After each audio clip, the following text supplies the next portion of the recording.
Hello vinyl community, I'm back to do recent vinyl finds and I have good news. I found a new record store pretty close by my work, just 30 minutes drive from my work, and it's a pretty big store with a lot of things.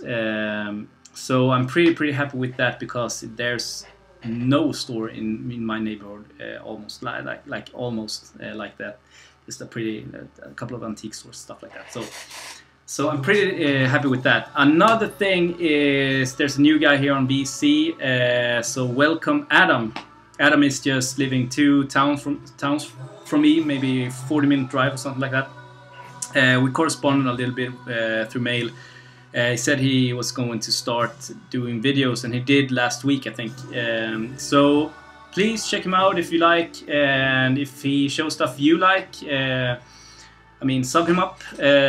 His channel name is Adam's Vinyls, and I'll try to put a link down below. So welcome, Adam. So here we go. Hey, so first of all, it's a record from 1982. It's Dan Tillberg's Kärlek minus noll, Love minus zero. And I have a guy writing his name here, so I know that it's Björn's record. Obviously, this is a Dylan covers, kind of Swedish record, and there's not a lot of good records on Dylan covers done in Sweden, but this is actually okay, so it's a keeper in the collection just because of that. Pretty good actually, and yeah, I'll leave it at that. This one is not a keeper, but I bought this hoping that it sounded better than it did.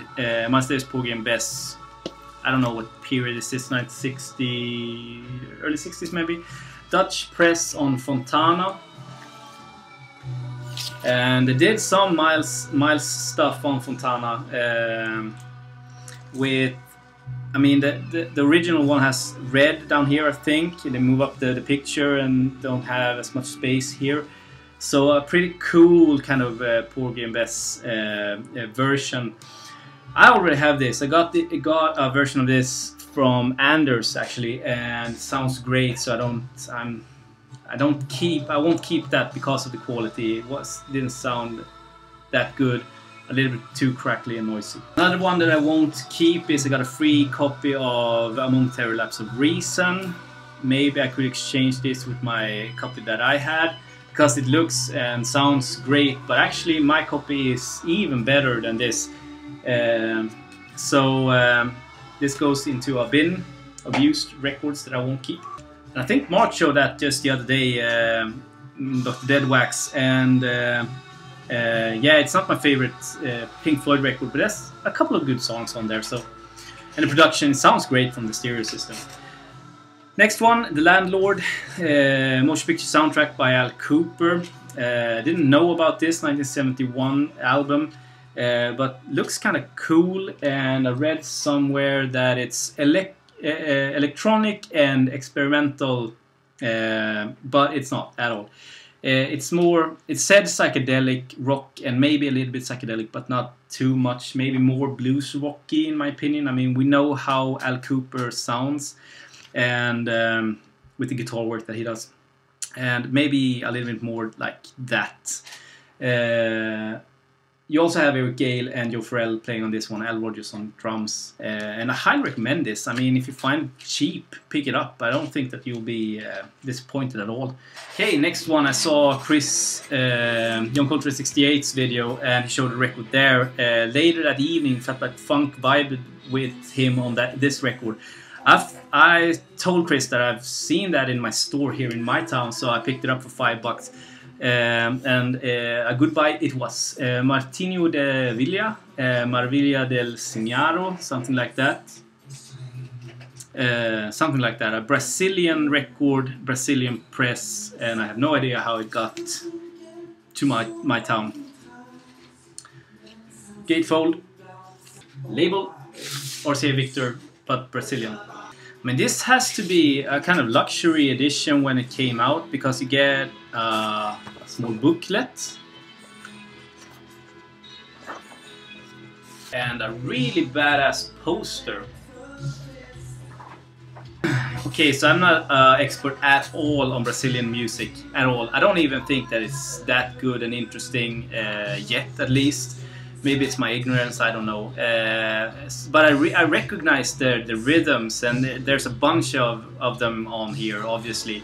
And this was really good. I think it's definitely a keeper, and I mean, yeah, it's good. Maybe this would be the segue to getting into more Brazilian music. I'm glad I have a nice cover.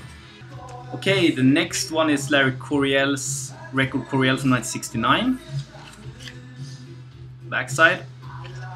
And it's on Vanguard Records. Nothing interesting in the Dead Wax. Love when Mark says that. Nothing interesting in Dead Wax. Okay, so this is a first US press fantastic fusion record. I mean, fuck me. This is really good.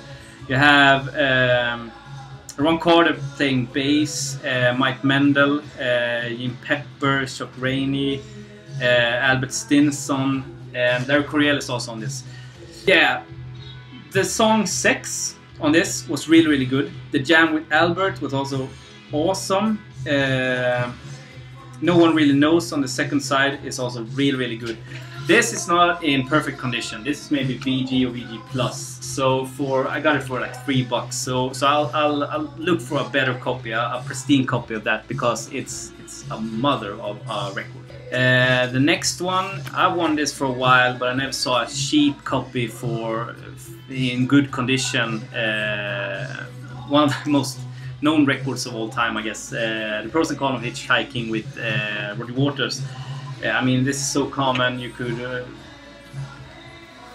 I mean, you can get this free if you want. But I got it for $2 in really good condition, so I'm really happy with that. Music-wise, I've never heard a song from this. I try to avoid stuff that I know I can get on record and get the record instead. Yeah, music-wise, yeah, I mean, this is good. Ray Cooper, Clapton, Michael Kamen, yeah, David Sanborn playing sax.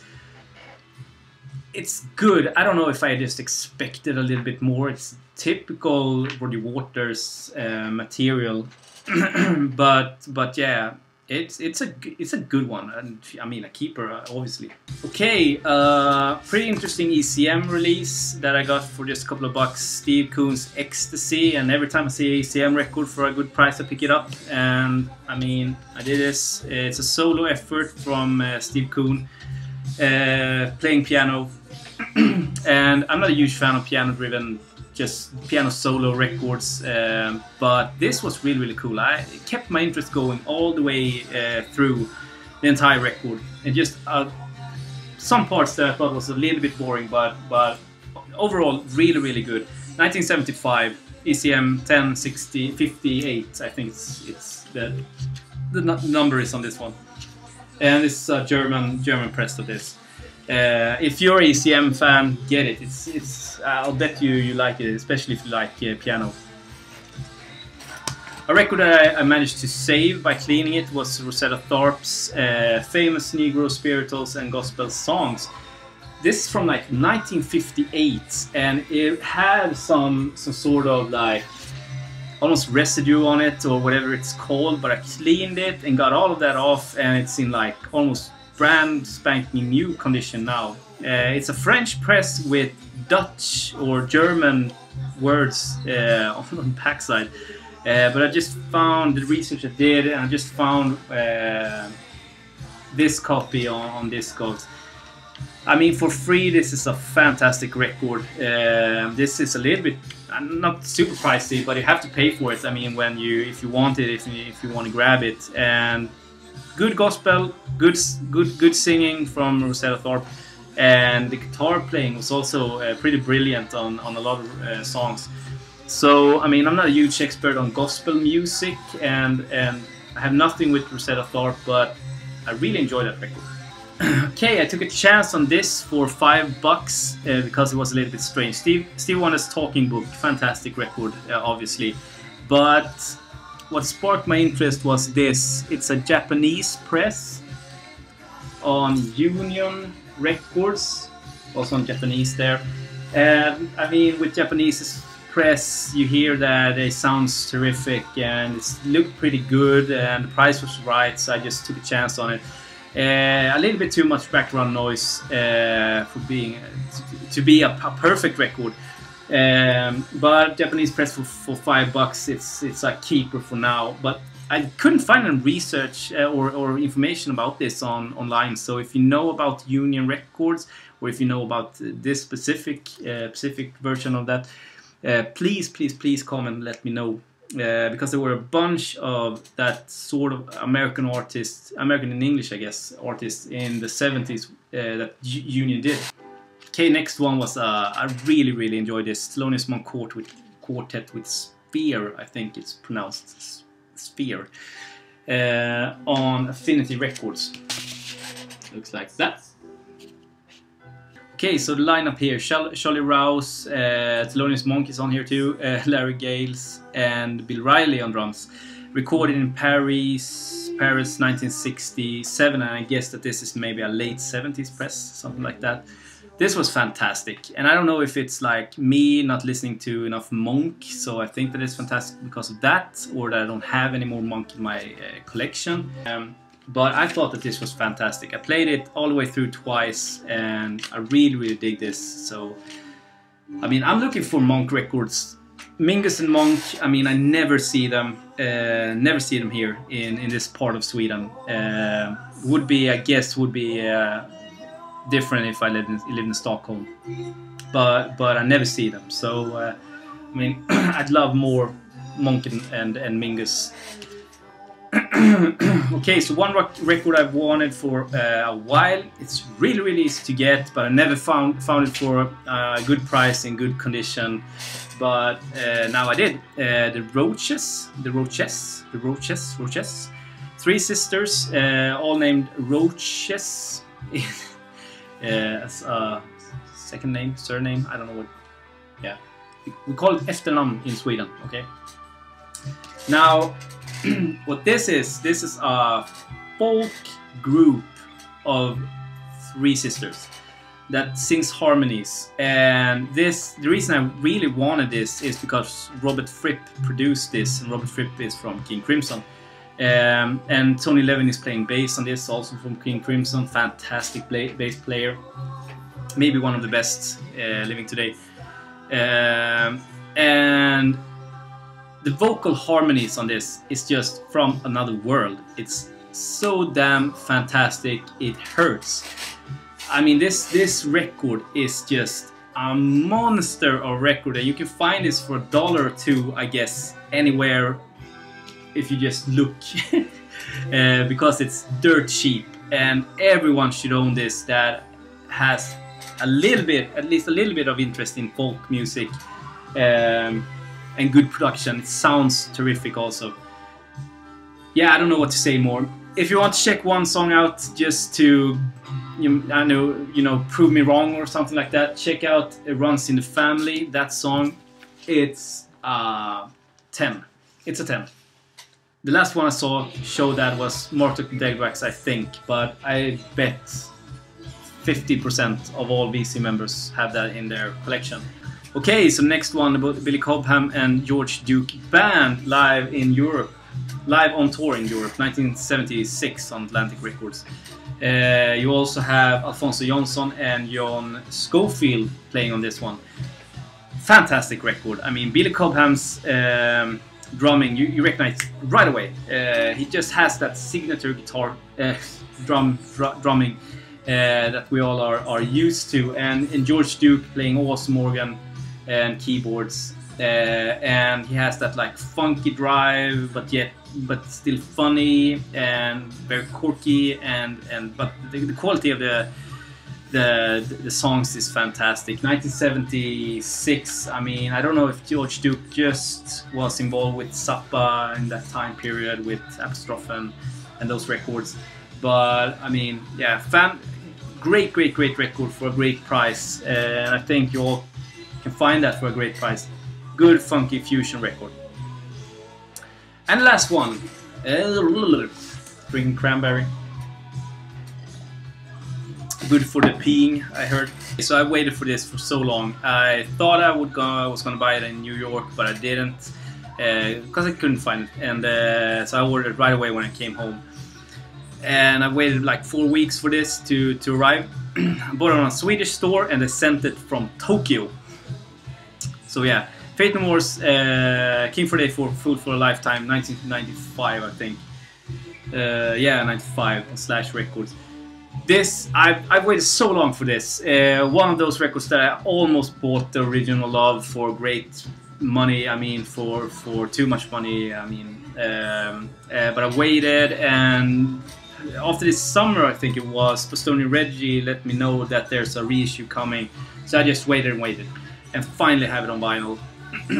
Comes with 2 LPs in 180 gram and a lyrics sheet. No gatefold, unfortunately, but I don't think that the original release was gatefold either. Yeah, I think I said it. Released by Music on Vinyl, and they did a fantastic job. I mean, I don't think I've ever heard a better sounding record on my equipment. I shit you not. I don't think that I've heard a better vinyl record on my equipment. It's just fantastic in the sound quality.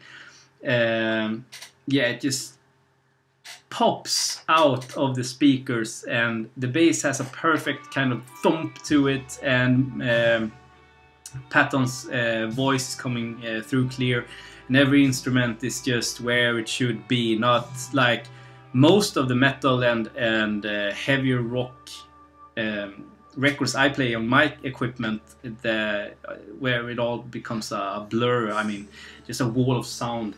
Yeah, this was also issued on red splatter vinyl or a marble vinyl, but I didn't get that. I got the black ordinary version. And music-wise, this is just fantastic. Angel Dust is still my favorite Faith No More record, but I hold this as the close second, just because of the curiosity of the band playing different genres like heavy metal, metal rock, heavy rock, pop, samba, jazz, honky tonk, country almost with Take This Bottle. So yeah, just a perfect record in my opinion. I'm so glad I have it on vinyl finally. So that's it, 20 minutes almost. I'm gonna edit this a little bit because I have Final Cut now again. But please leave comments and I'll talk to you soon. Bye.